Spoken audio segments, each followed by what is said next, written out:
Currently, the woman is basically fertile once a month, and her fertility is to a large degree dependent upon the moon, this artificial, electrical device in the sky. Just like the tide is a consequence of the moon pulling and pushing, so is the menstrual cycle. The moon has always been thought of as female, as goddess energy. This is correct in the sense that this is how it used to be. The moon was owned and controlled by Orion and the Queen of the Stars. The moon changed ownership as time went by, of course, and is no longer in the hands of the Orion Empire, but of the Sirian Alliance. So, the patriarchal regime took over the moon, just like they took over old Terra or Maldek and Earth once upon a time. There is a totally different software program being run from the moon today than it was when the Aryans were in charge.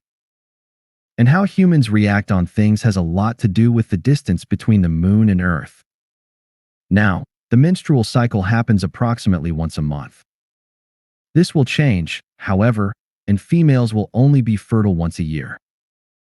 This information was given to us already in 1994 by the Pleiadians, based upon their ability to read the planetary energies and the zodiac at that time.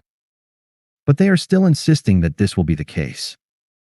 The way I see it is that the Sirians, who are in charge of the moon in the present, will be the ones who will move the moon into a new position, so the female body will be automatically programmed differently.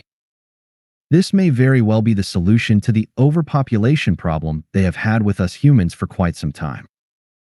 We have heard horror stories that they want to reduce the world population to 500 million people, which is a drastic reduction.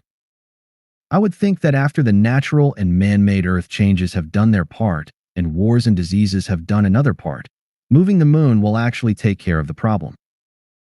Much more people will exit the planet than will be born, and things will reduce heavily and eventually level out. Whether it's going to level out at around 500 million people or not is hard to say, especially for me, who's not a mathematician, but there's going to be much less people on the planet. I would think the Sirians want a little more than 500 million on the planet in order to establish their machine kingdom and create enough super soldiers to attack Orion. But it all remains to be seen. I can only speculate. The Pleiadians say, from the same book, Source the Earth, that we will start seeing a reduction in population due to the change of the moon within 50 years counted from 1994. When the book was written, 50 years in the future would then be around 2044. This means we are going to see women being less and less fertile. In the beginning, the doctors' offices are going to be overcrowded with women who can't get pregnant. Until the medical field will start seeing a trend unless the Sirians have already taken over totally at that time, and things will develop differently. Sperm banks, however, will be a flourishing business, at least at first, but normally, mankind has adopted to new situations after a while. And will probably start accepting that our women are fertile only once a year. Besides, the male sperm is getting weaker and weaker as well, and cannot as easily produce offspring as they could before. We've seen more miscarriages the last few decades, and we need to remember that the males, as well as the females, are affected by the cycles of the moon. So perhaps we men will follow the same trend as women supposedly will?